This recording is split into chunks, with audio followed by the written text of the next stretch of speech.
Olá pessoal, tudo bem? Mais um Trígono Coffee, mais um episódio muito interessante. Estamos aqui com o Lucas Bon, um grande colega, vai contar pra gente aí uma experiência muito interessante. Estava falando com ele, tem uma carreira meteórica na parte de head de produtos aí da Aquavero, um dos maiores escritórios do BTG, com mais de 7,5 bilhões aí sob gestão. Acho que vai ser um papo muito legal. Aproveitem. Tudo bem, Lucas? Opa, tudo certo? Obrigado pelo convite, Fusaro. Acho que a gente estava conversando antes, né? Eu faço um podcast lá do escritório também. E é estranho estar do outro lado do microfone agora. Parece que é diferente a sensação. É diferente, né? Vai ter que falar mais agora. É verdade.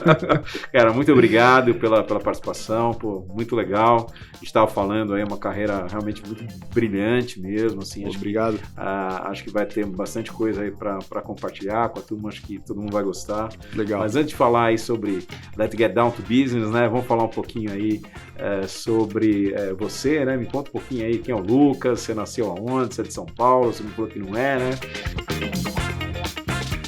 Cara, vamos lá, quem que é o Lucas, né? O pessoal sempre pergunta, pô, mas você é de São Paulo? Não, eu vim de Curitiba, mas você é não sou de Porque Curitiba você não tem também, sotaque, né? não tenho, cara, que meu nem sotaque paulista. é perdido. Eu nasci no interior do Rio Grande do Sul, numa microcidade ali, 60 mil habitantes, chamada São Borja, terra de Getúlio Vargas e João Goulart. Olha, que legal, famoso. Famoso, pelo menos isso. Mas só nasci lá, morei até os 7 anos em Sapucaia, região metropolitana. Dos 7 aos 17 morei em Manaus. Depois disso fui para Curitiba. Durante o trabalho de... Sai dos extremos aí, do sul pro norte. Em Curitiba entrei na faculdade, na Federal do Paraná. Morei um tempo nos Estados Unidos também, alguns poucos meses. Aquele intercâmbio de verão para trabalhar e tal, work experience. Entendi. Voltei e agora em São Paulo. Legal, muito bom. Você é casado, tem filhos? Eu moro junto.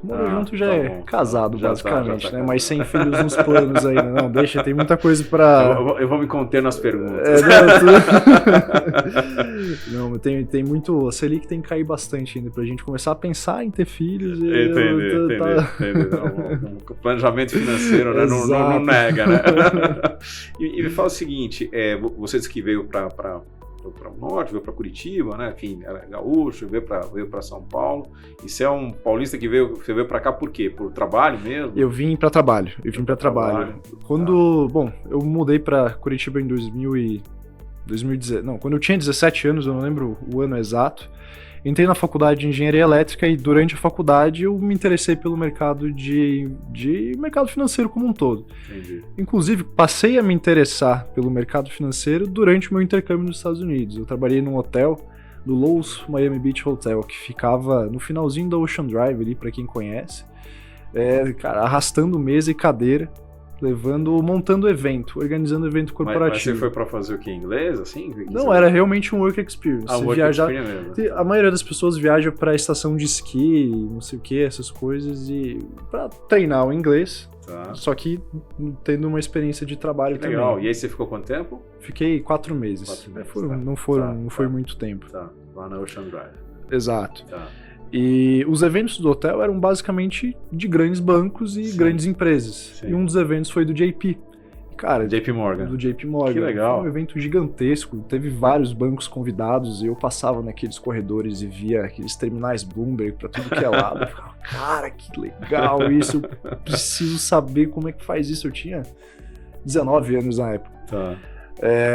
Quando eu voltei pro Brasil, eu fiquei, preciso estudar, quero saber mais sobre isso, como que eu faço? Coincidentemente, foi bem no ano ali que o Thiago Nigro tava estourando, e tava estourando um monte de coisas sobre mercado financeiro e tudo mais. Eu passei a assistir, via muitos vídeos, lia bastante, e... Poxa, morando em Curitiba, cara, o que eu ia fazer? Eu pensei, eu vou mandar currículo aqui, perguntar se alguém tem alguma vaga, alguma posição disponível, mandei para alguns escritórios de assessoria, e fiz algumas entrevistas e entrei no escritório lá de Curitiba, e aí comecei na trajetória no mercado financeiro. Isso já era 2020, comecinho de pandemia, inclusive te falei em off aqui. Primeiro dia de trabalho, primeiro circuit breaker, para começar que com bela tudo. Sorte. Pois é. E no finalzinho de 2020 recebi um convite para vir para São Paulo e Estou aqui. E quando você mudou para São Paulo, você mudou de time? Você gosta de futebol? O que você faz? Pegou o hábito do paulista também, de comer pizza, cafezinho, paga uma fortuna na padaria, né? Nunca vi como paulista gosta de café, né? O cafezinho, água com gás e limão espremido, tem que ter. Não, a gente virou o Faria Lima, né? O estereótipo. Bom, e falando em café, Lucas, vamos servir aqui o café aqui todo diferente. Não, esse aqui é o café na prensa francesa. Espero que você goste. Eu sempre esqueço de servir o café, como sempre. O pessoal já está acostumado, né? Você estava dizendo que você virou um paulista aí, é isso aí? Virei, né? Ainda mais agora que o nosso escritório é na Faria Lima aí vira de fato o Faria Lima, né? E você falou que não pode ser futebol? Não, cara, não acompanho futebol. Apesar de, na minha família, ter os dois extremos, né? A minha mãe casou quando a gente morava em Manaus e o restante da minha família é gaúcha. Eu tenho uma parte ali que é Colorado, Inter, Entendi. Meu pai é gremista, então já tenho o conflito e a família do meu padrasto é do Flamengo. Então, assim, você curte alguma coisa além de esporte, alguma coisa assim? Não? Eu não acompanho nenhum esporte ativamente. Eu joguei basquete, joguei o brasileiro de basquete quando eu tava na escola, mas aí depois já abandonei. Não acompanho esporte. E o que você pegou de... Você veio aqui que você tinha quantos anos? Você veio muito novo pra cá, né? Você tem o quê? 20 anos você veio pra cá? Quanto você veio pra cá? Pra São Paulo? São Paulo. Cara, foi em 2020... 4 anos, eu tenho 27, tinha 23. 23. E aí, o que você pegou de gosto aqui, de costume aqui de São Paulo? Adoro, bom e de ruim. Adoro o trânsito. O trânsito aqui é maravilhoso. É maravilhoso, né? Te exporta pra tudo quanto é lugar. É verdade. Boa pergunta, nunca tinha parado pra pensar sobre. Aprendi a comer pizza sem ketchup, que aqui é um crime fazer isso aqui, eu não entendo porque eu estudo bem. Como é que foi? Me conta aí como é que você mandou um currículo, como é que foi essa... Cara, você decidiu o que você queria, né? Vamos lá, a verdade, bem da verdade, a história parece muito boa, mas foi um pouquinho triste no começo. Assim que eu voltei pro Brasil, mesmo tendo tudo aquilo na cabeça, poxa, quero conhecer um pouquinho mais de mercado financeiro, eu voltei em março, em abril eu sofri um acidente de carro. Isso foi em 2019. Sofri um acidente de carro, o meu irmãozinho faleceu, a minha namorada da época faleceu também. Eu fiquei um mês internado no hospital e mais alguns meses me recuperando, no andador. Você tava de carro, de moto? Tava de carro. Eu tava dirigindo. Tá. E durante o meu período de recuperação foi quando eu comecei a ler sobre. Foi numa época que... Mas isso foi logo quando você voltou da Logo que eu voltei, que eu voltei. Entendi. Eu voltei em março de 2019 e o acidente foi em abril de 2019. Tá. E durante o meu período de recuperação, que eu tinha mais tempo... Poxa, que legal, você aproveitou para aprender. Aproveitei para aprender. Eu lia bastante, via muitos vídeos e descobri os escritórios de assessoria lá em Curitiba. Tá. Mandei currículo para alguns me chamaram, outros simplesmente ignoraram, mas fiz algumas entrevistas, fiz uns bate-papos e ingressei no escritório chamado, na época era Elbrus, hoje Valor e Elbrus, lá de Curitiba. Entrei para fazer renda variável. Não era para fazer assessoria. Então sempre, minha função nunca foi captar cliente, né? E engenharia nada? Engenharia esquece, Você cara. fez... Entrei para fazer engenharia porque eu tinha uma paixão por carros na época, queria fazer motor e tal, um negócio meio assim, parte mais elétrica, e aí depois eu vi que não era nada disso. Tá. Podia explicar um pouquinho aí, que você gosta muito de carro? Porque eu também gosto muito de carro, só não tenho dinheiro para comprar, né? Mas enfim, aí cada um com o seu problema. Cara, engenharia elétrica tem 2 motivos que me fizeram ir ali. Primeiro, eu tenho uma prima formada na USP, inclusive, trabalha no BTG. Bacana. Que se formou em engenharia se formou como engenheira eletricista. Ela me convenceu aí. E naquela época, cara, eu gostava muito de carro. Acompanhava, lia muito e tal. E todo tipo de carro, esportivo? Eu gostava de ver, gostava de ler sobre, achava muito interessante. Legal. E aí eu, quero sistema eletrônico de carro. Quero saber, injeção e tal, não sei o que. O carro mesmo, não só o carro para dirigir, o carro na mecânica mesmo. Mecânica, exato. Legal. E aí entrei na faculdade pensando, é isso que eu vou fazer. A gente tinha como é que chama mesmo? Tinha uma equipe, não é equipe, uma área dentro da faculdade que era a fórmula... Um departamento. Um departamento. Tipo aquelas ações universitárias, assim, grupos universitários. Me veio o nome. Entendi. Isso se chamava fórmula. Tá. E eles montavam um kart para correr. Era competição entre as faculdades. Olha, lá. que legal. Isso era sensacional. Legal. Eu ia entrar e aí veio a pandemia. Poxa, e aí perdi a oportunidade. Não tentei de novo depois, até porque vim para São Paulo e tudo mais. E aí, minha vida mudou completamente, né? Sai de Curitiba, para de olhar isso e vento no mercado financeiro. Mas era mais ou menos essa linha, assim. Você perguntou de carro, então... E aí, continua, desculpa, te atrapalhei. Imagina. Entrei no escritório para fazer renda variável, então super júnior. Isso, como eu comentei, é primeiro dia de trabalho, primeiro circuit breaker lá em fevereiro de 2020. Passei de fevereiro até setembro, outubro, mais ou menos, aprendendo e, enfim, entendendo o mercado, dinamismo, né? Nessa mesma época, em setembro de 20, o meu chefe, que era um dos sócios principais do escritório, saiu, veio para São Paulo e eu perguntei, pô, cara, e aí, né? Tem espaço? E ele me fez o convite e eu vim para São Paulo e entrei na Vero. Tá. Ainda não era Aquavero, isso já era setembro de 2020. Também continuei fazendo renda variável. Renda variável, atendimento de cliente, acompanhamento de bolsa, mercado, reunião, enfim, aquele renda variável. A engenharia deve ter te ajudado também, né? Acho que você chegou a se formar em engenharia? Sim, você se formou? acaba ajudando muito mais talvez na parte lógica, resolução de problemas, mais matemática, né? Sim. Em todo. Mas engenharia, cara, me pede pra resolver um circuito que eu faço, eu nem lembro como é que faz isso, cara. Sim. Porque para mim, né, eu assim, sempre falo isso, assim, eu também me formei em engenheiro, só que foi produção, mas nunca exerci, né, tá contando para você que eu fiz aí um estágio numa empresa que fazia fornos industriais, na Brasimet, e aí me deram uma atividade lá para cuidar do PCP, do Planejamento, Controle da Produção, e eu olhava aqueles fornos enormes, falei, pô, isso não é para mim, esse negócio vai cair na minha cabeça. Imagina, e fiquei um mês, né? Mas, assim, uma coisa que eu acho que é muito interessante que acaba te dando um pouco mais de coragem para você aprender, né? Essa visão de processo. Acho que com você deve ter sido... Porque você aprendeu muito rápido, né? Cara, ajuda bastante. Eu sempre fui um cara talvez um pouco mais lógico. Eu gosto de matemática, números, enfim, tudo isso sempre foi comigo. Inclusive, apesar de não ter passado, eu estudei alguns anos para tentar a ITA. Então sempre foi bem focado ali em números. Então acho que isso ajudou bastante. Legal. Ajudou bastante. E voltando, né? Continuei fazendo renda variável na Vero até que aí logo em seguida virou Aquavero. Entrei em setembro de 20. Mas o que você fazia lá de renda variável? Era você atendimento ao cliente. Atendimento ao cliente e operações para os clientes também. Tá. E você, assim, ouvia os calls das empresas, recomendava? Mais ou menos nessa linha mesmo. No fim do dia, a gente tinha que entender o que fazia sentido para aquele momento, frente a cenário, frente a análise técnica, análise fundamentalista. Chegava a fazer valuation, essas coisas? Valuation, não fazia. Valuation se diz... Das empresas e tal, a gente não fazia. Era mais entender as teses. Né? Exato. Aí lê relatório do analista que fez a valuation, entende. Análise gráfica também, que era o mais comum do dia a dia.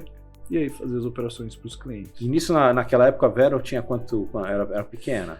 Quando eu entrei na Vero, a gente tinha, acho que 3 bi. 3 bi. 3 bi. Tá, dobrou. Tá. Mais que dobrou. De dezembro para janeiro, de 20 para 21, a gente fez a fusão com a Aqua. A Aqua tinha 5, então a gente virou um escritório de 8 bi. Tá, legal. Em maio de 21, a gente migrou, saiu da XP e foi pro BTG. E aí dos 8 bi foi pra 0. Eu sei que vocês sabem dessa história. Cara, isso aí foi uma loucura. E aí você acompanhou toda essa... Acompanhei, eu fui um dos convidados. A gente fez um evento para alguns colaboradores mais específicos em um hotel, aqui em São Paulo mesmo, para fazer o anúncio. E ninguém fazia a menor ideia do que ia ser, cara. Entendi. Ninguém fazia a menor ideia. E chegamos lá, todo mundo tira seu celular, coloca num saquinho preto. Ninguém pode mandar mensagem. Já chega e fala, cara... O que tá acontecendo aí? Alguma coisa aqui, né? E tá, beleza, a gente foi pro auditório, todo mundo sentadinho. O pessoal começou a fazer o discurso, o Edgar, o Akira, o Eduardo Siqueira e o Daniel Bonaldi, que são os sócios fundadores da Aqua e da Vero. Fizeram o discurso e tal, não sei o que. Agora, pessoal, E a gente queria anunciar para vocês que agora somos BTG. Tum. E aí aparece o Esteves lá, porra, é isso aí, não sei o quê. Cara, foi muito legal. Que bacana. Mas deu aquele medinho também. Cara, e agora, velho? E agora? E aí nisso você tava. Você começou na mesa, e aí você. Posição que você. Como é que foi a próxima etapa, assim? Dado o perfil de clientes da Vero, que eram clientes mais private, eu acabei tendo uma atuação maior nos clientes private do escritório. Tá.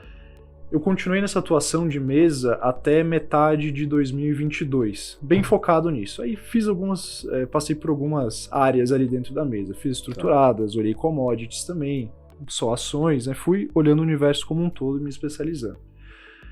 Na metade de 22 para 23, a gente começou a enxergar um gap dentro do escritório, que era uma parte de distribuição interna, um sales, né? Como a gente vê nos grandes bancos, hoje voltado ali para o B2B.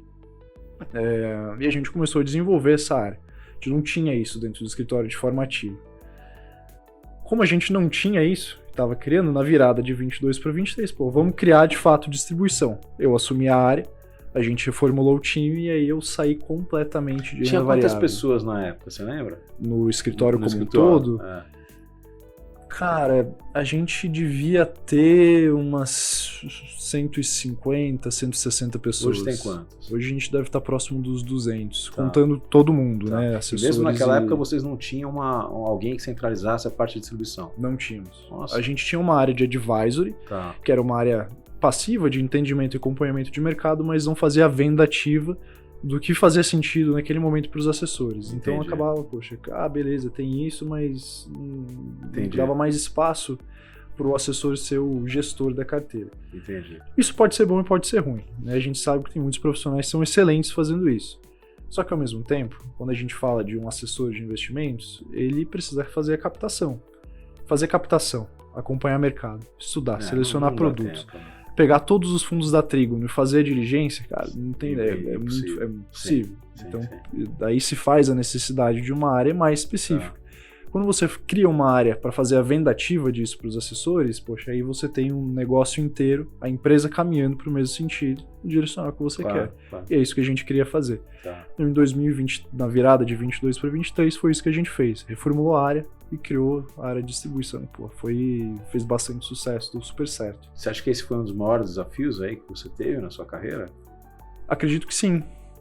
Tirando a parte de sair de uma cidade que estava minha família e vir para uma cidade completamente diferente, eu acho que esse foi imagino, né? Você criar um negócio novo, quer dizer, a empresa, 150 pessoas já não é uma empresa pequena, né? Uma baita responsabilidade de você. Você tem que criar formas de conseguir se comunicar com todos, fazer com que a informação chegue não só na matriz, que é muito fácil. A gente tem 2 andares hoje no escritório. 10º andar fala com os assessores, está feito. Mas, a gente tem assessores em Fortaleza, em Salvador, em Vitória. Cara, como é que você faz a comunicação chegar de maneira correta para esse assessor? É difícil. Realmente é um desafio bem grande. E tem que tem que dar o acompanhamento, tem que dar o suporte. Porque, no fim do dia, a gente trata o assessor como se fosse o nosso cliente. E o cliente final é o próximo nível, né? Sim. E chegar à informação correta e não é fácil. Agora, você falou que no início deu um azar aí, que deu o circuit breaker quando você chegou, né? Mas faz tempo já. Mas quando você criou a área, né, de distribuição de produto, vamos dizer assim, da Aquavero, o que deu errado aí? Deu tudo certo? Não, a gente pegou... O ano passado, foi quando a gente fez isso, deu muito certo, graças a Deus.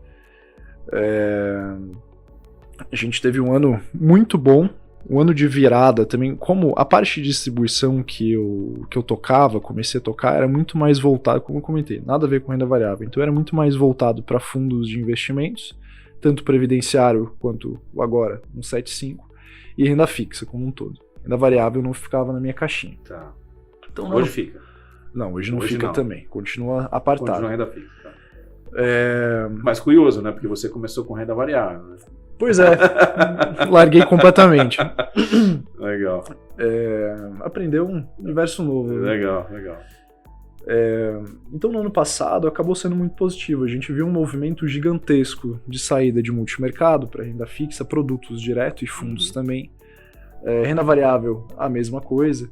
Então foi um ano foi muito positivo, um crescimento gigantesco em renda fixa. Mérito meu, mérito do meu diretor direto também, e também um pouquinho de sorte ali de mercado, né?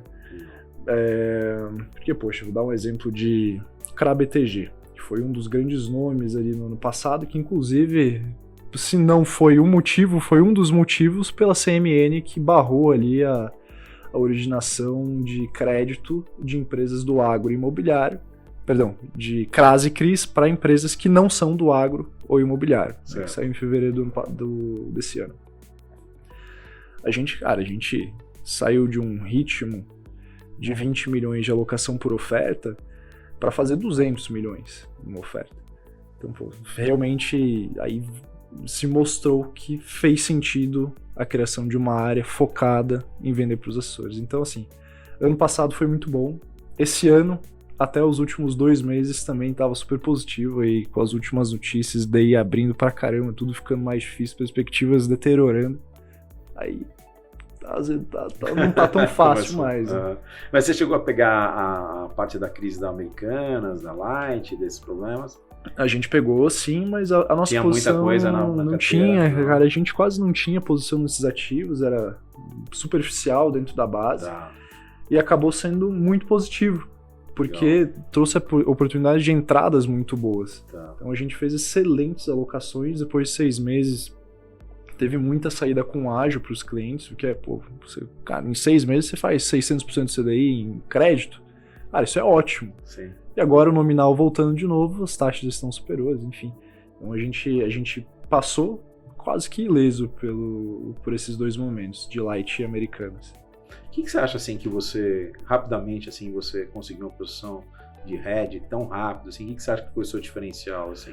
Que dica que você dá pra tu pra entrar nessa carreira aí? Cara, pergunta difícil, cara. Eu não sei, talvez enxergar uma oportunidade, um projeto. No fim do dia, eu acho que o que me fez crescer dentro da empresa foram novos projetos, sempre novos projetos. Eu me sinto incomodado quando eu fico de 6 meses e nada acontece, eu não vejo evolução, cara, e você vê um espaço em alguma área que tem oportunidade, poxa, levanta a mão e fala, pensei nisso, posso fazer isso? Acho que vai dar certo.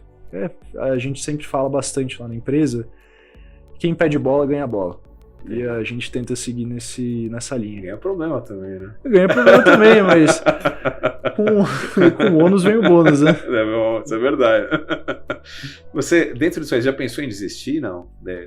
Essa que você falou, poxa vida, vim para São Paulo, depois foi uma coisa que eu não sabia, larguei a família. Em um momento você falou, não, vou voltar para trás. Como é que foi isso aí? Não, é bem direto e reto. Não. Cara, eu só saio de São Paulo se for para ir trabalhar fora do Brasil. Nossa, porque hoje o mercado financeiro acontece em São Paulo. Né? Não tem muito como fugir disso. Que tem no Rio de Janeiro também, tudo mais, mas não é a mesma coisa. Pelo que eu já escutei bastante, quem tá no Rio quer vir para São Paulo. Não à toa tá cheio de carioca aqui no Faria Lima, né? Quantos escritórios hoje tem a Cover? Hoje a gente está com em torno de 15 filiais, equipes e filiais, 13, não me recordo o número certo. Entre umas 13. Exato. E quantos assessores? São mais ou menos 150 assessores. 150. E aí, você está dizendo a dificuldade, né, de comunicar certo para essa turma, né? O que vocês fizeram para conseguir equalizar e padronizar, assim? Qual que foi a Por incrível que pareça, a estratégia foi muito simples. Foi proximidade. Você gera proximidade como?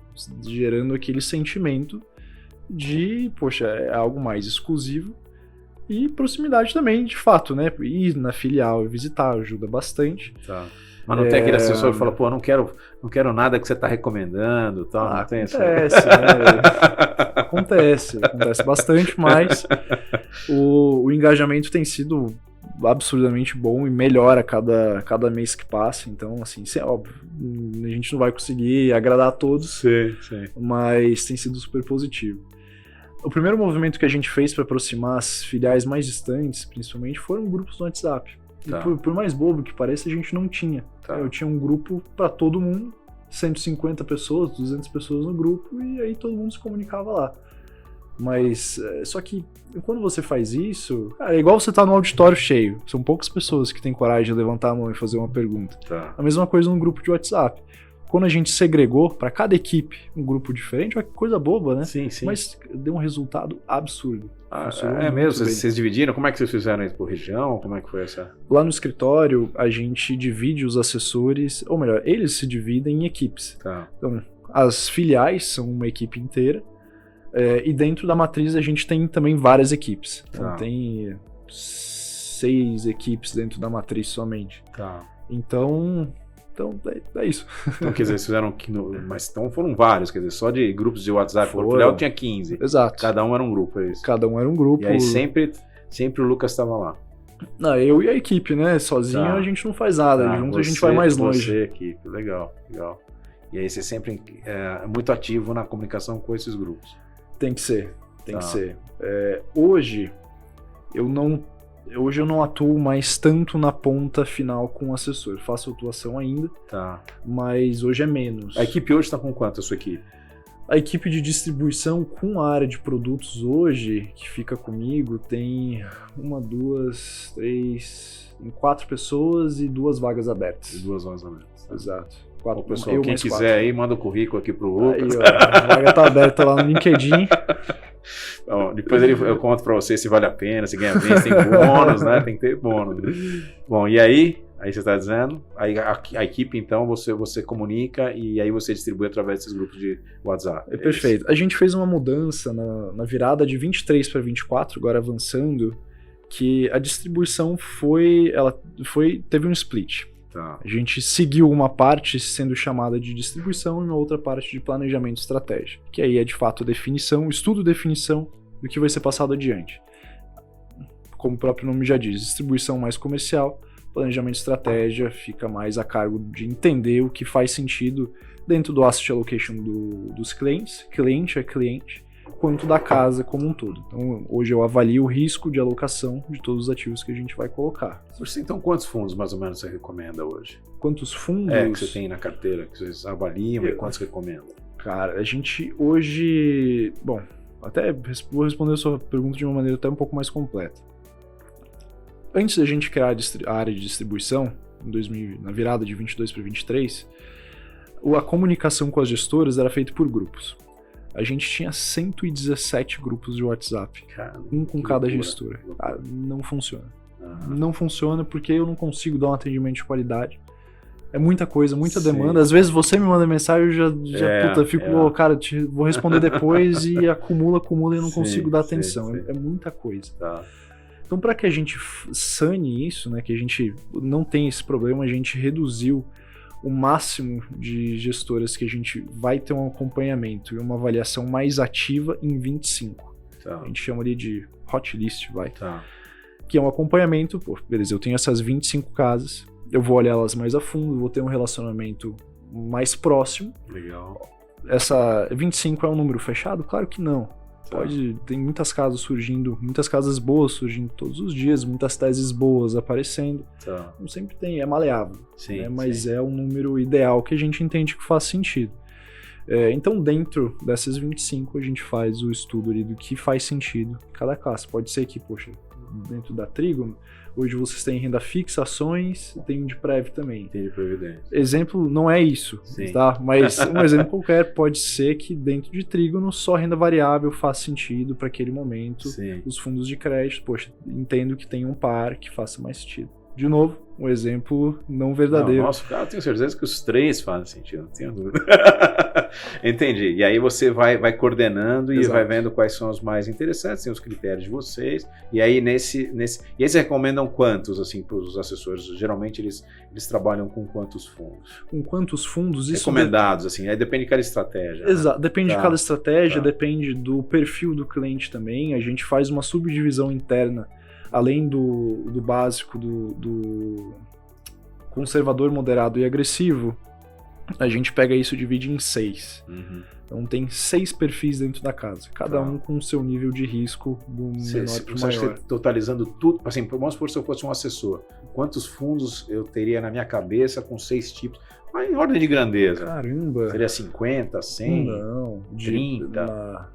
Mais próximo dos 30. Mais próximo dos 30. Mais próximo dos 30. Eu teria que olhar aí dos 30 fundos que você estaria me recomendando para, dependendo do perfil, do meu cliente, da estratégia. Tá. Bom, aí já é um pouco mais razoável, né? Para eu entender com um pouco mais de profundidade, né? Perfeito. É isso, né?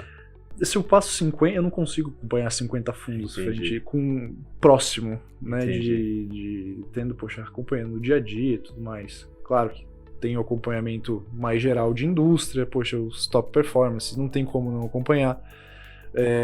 Aquelas situações mais caóticas, né? Putz, aquele fundo ali bloqueou o resgate, e aí, tá na nossa grade, não tá? Já aconteceu assim de um fundo, tava lá com uma ação, deu um default, um fundo de crédito, alguma coisa assim, que você teve que intervir ou não passou por essa oportunidade aí? essa oportunidade, olha como ele coloca, né? Baita oportunidade mesmo. A oportunidade de aprendizado, pô. Cara, aconteceram algumas vezes, sim. Tá. Mas muitas vezes não tem o que a gente consiga fazer, né? Tá. No limite, pega o telefone e liga pro gestor, e aí? O que houve? O que aconteceu? Aí explica tudo mais. O banco, o BTG intervém bastante também, faz bastante o meio de campo. Mas dos fundos da nossa lista recomendadas, isso nunca aconteceu. Não. Tá. É claro que tem alocações que fogem do que a gente recomenda dentro da base, e aí já aconteceu, acho que, enfim, não vou falar o nome das casas, mas... Não, enfim, ok. Aí teve algumas que fecharam. Agora, o assessor, ele pode recomendar fora, né? Pode, claro. Tá, porque às vezes o cliente mesmo provoca e pede algum fundo diferente, ou, enfim, o assessor não se encaixa naquele direcionamento. Acho que tem, cara, é aberto, né? A gente tenta dar o direcional. Você faz um controle no sentido assim, quanto de fundo que você recomenda, qual que é a aderência das pessoas que ele recomenda na carteira? A gente tem. Quanto que é, mais ou menos, assim? Não sei se você pode falar isso assim. Pois é, né? Não esquece. Mas é bastante, é pouco ou é muito? Ou é mais ou sendo menos? Bem direto, para fundos de investimento a aderência é um pouco menor. Porque... É muito fundo. São muitos fundos. Muita coisa. A gente tem, hoje dentro de casa, a gente tem mais de 1 bilhão em fundos. Bem mais de 2. Dentro desses 2 bi, eu tenho 30 nomes que tem 80% de tudo. De todo o PL. Tá. E aí eu tenho 20% que tá. Isso renda fixa ou renda variável? Total. Tá. E o restante é bem pulverizado. 80-20. Pareto funciona muito bem. Entendi. Muito bem. E aí esses aí são que provavelmente você tá na sua carteira recomendada, é isso? Exato. Tá, entendi. Então tá bom, né? Tá bom. Não são todos, tem um outro ali. Fundos caixa, principalmente, acaba fugindo um pouco. Tá. Mas enfim, a sua grande maioria são as casas que a gente tem um relacionamento mais próximo, sim. Entendi. Pô, muito legal. Agora deixa eu perguntar uma coisa legal. Qual que é o melhor conselho aí que você já recebeu na sua vida? Uau! Cara, o melhor conselho... Eu não sei dizer de bate-pronto, cara. Não sei dizer. Acho que pode ser meio clichê, mas talvez aproveitar as oportunidades. Elas passam, velho. E passam mesmo, né? Quem nunca passou ali, você fica, putz, se eu tivesse feito aquilo. Se você pudesse, né, falar assim, olha, pro Lucas, né, voltar atrás, o que você diria pra ele? Falar, poxa, qual conselho você daria pra ele? O que você faria diferente? Puta, ou não faria nada? Estuda um pouquinho mais. Eu não posso dizer que eu era o aluno exemplo na faculdade, cara. Acho que ali eu pequei um pouquinho. Mas você acha que isso fez diferença? Acho que sim. Acho que sim. Acho que faz diferença. Acho que faz diferença, sim. Na escola ou você tá falando só na faculdade? Na faculdade. Na faculdade. Você era um cara que não estudava muito. Mas você tá tendo que tirar o atraso agora ou não? Não, tá tudo certo. Cara, hoje eu tô estudando pro CFA. Eu fiz o primeiro em fevereiro, passei e acabei de fazer a prova do nível 2. Quem sabe, né? Vamos ver, foi um baque ali a prova, mas tudo bem. Então, assim, não dá pra dizer que é tirar o atraso, mas pô, continuar se certificando, evoluindo e tudo mais. Legal. Se você pudesse dar um conselho pra turma aí que quer ser um head de alocação, de distribuição, de produto, o que você falaria pra eles aí, pra você estudar, pra fazer alguma coisa diferente? O que você acha que faz sentido? Cara, uma coisa que eu vi esses dias que eu acho que faz muito sentido para você ter sucesso numa cadeira que precisa analisar, acompanhar mercado e no fim do dia prestar contas para os assessores do que você está fazendo, você gasta 80% do seu tempo lendo e escrevendo e 20% recomendando de fato. Então é ter paciência, sentar a bunda na cadeira e ler. Ler, estudar, acompanhar. Senão, cara, você vai ficar vendido. Muito ruim quando um assessor te pergunta alguma coisa e você fica, putz, não sei. Você tem que passar autoridade, você tem que mostrar que você sabe o que você está falando para que a venda aconteça de forma mais natural. E que você tem que ter quase que um dever fiduciário com o patrimônio do cliente. Então acompanhar e, de novo, aproveitar as oportunidades que aparecem. Você disse que se tivesse uma oportunidade para fora do país, você gostaria? Que país você acha legal? Para os Estados Unidos, né? Cara, iria para os Estados Unidos. Eu fiz foi na virada para novembro desse ano, de outubro para novembro. Eu fiz uma imersão muito legal em Londres. Tive a oportunidade de conhecer inúmeras casas super renomadas que tem sede lá. Eu fiquei uma semana. Conheci algumas casas, cara, sensacionais. Tá. Era um curso específico? A gente, da mesma maneira que aqui a gente recebe gestoras, visita e tudo mais, a ideia foi fazer a mesma coisa, só que com gestoras lá de fora. Intercâmbio entre as casas. Exato. Tá. Foram 20 brasileiros para fazer esse trabalho, foi super legal. Da Aqua mesmo? Não. Foi de diversos escritórios, de assessoria, de bancos, de MFO aqui de São Paulo e do Brasil. Inclusive tinha até um menino da Suíça. Então foi bem espalhado. E eu achei interessantíssimo a forma como o gringo olha para a locação como um todo. Poxa, aqui no Brasil a gente tem viés, né? É viés que a gente vai colocar o dinheiro no nosso país e é basicamente isso. Se você pega um número, poxa, junta aí BTG, XP, Genial, Agente, tem um percentual muito pequeno de alocação em offshore. Mas se você para pensar, isso é uma loucura, cara. Pô, imagina você gringo. Você mora nos Estados Unidos, você colocaria 95% do seu patrimônio num país emergente? Nunca. E é isso que a gente faz. E por que a gente faz isso? Cara, porque a gente é enviesado. Então, quando eu penso nas casas de fora e olho a forma de alocação que é feito lá fora, poxa, é feito estruturalmente diferente, que é normal para eles. Então, acho que isso seria um aprendizado gigantesco para mim. Então, isso é um dos motivos que iria para fora. Então, eu iria para Londres, né? Tem várias casas super legais, nos Estados Unidos também, enfim. Legal. E aí, conversando você começou a conversar com as assets lá, né? Sim. Como é que é a turma lá, assim, receptividade, como é que é? Foi fenomenal. Com que eles, muito legal. Foi muito legal. Alguma coisa diferente, se tivesse comparar entre as assets aqui, das assets de lá, que é uma coisa diferente aí? De diferente, além de alocação, é engraçado pensar que uma asset pequena no exterior tem dezenas de bilhares. São muito grandes, muito grande. O mercado é muito mais É muito grande. Se a gente pensa em alocação de crédito privado high yield, que acaba sendo mais a caixinha que eu olho. Sim. Cara, se a gente fala dos CRIs e CRAs que a gente coloca nas carteiras aqui pro gringo, ele fica maluco. Isso aí não é high yield, isso é loucura. Então, essas foram as maiores diferenças. Quer dizer que pra eles, a gente é um pouco mais risky, mais arriscado. Bem mais. Entendi. E a alocação em equities também é diferente. Tá. Como eu comentei, acho que tem que fazer diversificação internacional e a gente falha nisso. Eu falho nisso na minha carteira. Eu sei que é um erro. Hoje vocês têm muita procura para internacional? Você já começa a olhar isso já? A gente olha. Hoje tem 2 parcerias muito fortes. 3, na verdade. Avenue, BTG US. Tá. E a gente tem também, dentro do nosso MFO, carteira administrada offshore. Tá. Então essa procura tem aumentado bastante no último ano, esse ano inclusive. Agora os clientes são um pouco mais receosos por conta do preço do dólar. Fica difícil. Só que aí, acho que chegou a 6,20. Só que aí, o dólar tá caro ou tá barato? Sim. Difícil dizer, a gente espera que esteja caro, né? Mas a proteção patrimonial é super importante. Então a procura aumentou e a gente tem recomendado cada vez mais, sugerido cada vez mais a alocação internacional para zelo pelo patrimônio, né? É importante fazer. Se você respondeu a pergunta. Não, sim. Não, é um negócio relativamente novo, né? Então.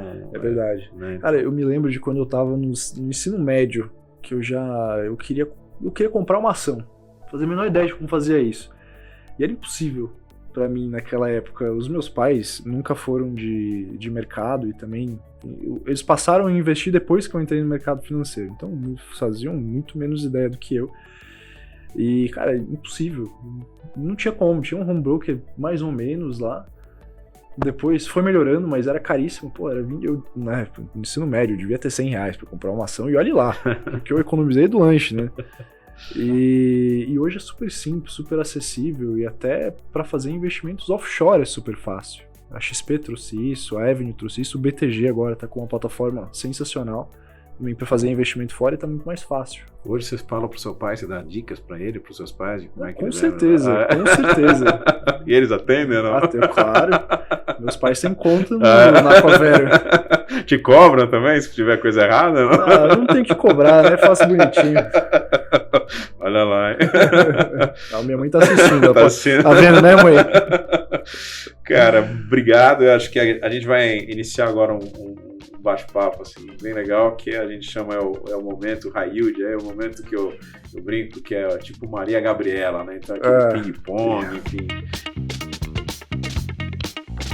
Queria perguntar para você qual foi a sua melhor viagem? Minha melhor viagem foi a viagem que eu fiz no ano passado com a minha mulher. A gente fez uma road trip nos Estados Unidos, sensacional. O melhor filme que você já viu? Boa pergunta. Tem um filme que eu gosto muito, que é Sem Limites. E você quer aprender a fazer ainda? Eu faço mountain bike. E uma coisa que eu queria muito aprender, é uma coisa idiota, né? Mas eu queria conseguir fazer aqueles saltos sem cair de cara no chão. É uma pessoa que você admira. Cara, tem inúmeras pessoas que eu admiro, mas acho que pode ser até meio clichê, sair um pouco do óbvio de mercado financeiro. Como a gente, além do óbvio, que pode tudo. Mas, cara, minha mãe. Sua mãe. Minha mãe é meu maior exemplo de sempre, de guerreira, de batalhadora, cara, passou por inúmeras dificuldades comigo. Até hoje, graças a Deus, estão muito bem. Mas foi guerreira, cara. Então, sem dúvida nenhuma. O que é sucesso pra você, Lucas? Cara, eu acho que sucesso é conseguir chegar num momento de vida onde você se sinta realizado profissionalmente, amorosamente, né, com a sua família e, poxa, em todos esses aspectos. Pessoal, mais uma vez aí, mais um episódio aí imperdível com o Lucas Bon, head aí de produtos, distribuição da Covero, muito legal, obrigado Lucas, parabéns pela trajetória e não percam aí os novos episódios aí, a gente acha que contribui bastante para o mercado financeiro, com dicas e cada vez a gente traz uma pessoa diferente, com um perfil diferente. Hoje a gente trouxe uma pessoa mais jovem, com uma carreira, eu acho que muito rápida, muito importante, e a ideia é trazer cada vez mais diversidade e muito bate-papo para contribuir aí com o mercado financeiro. Obrigado a todos e a gente se vê. Obrigado, Lucas. Obrigado pelo convite e se inscreva no canal. Valeu, um abraço. Tchau, tchau, pessoal.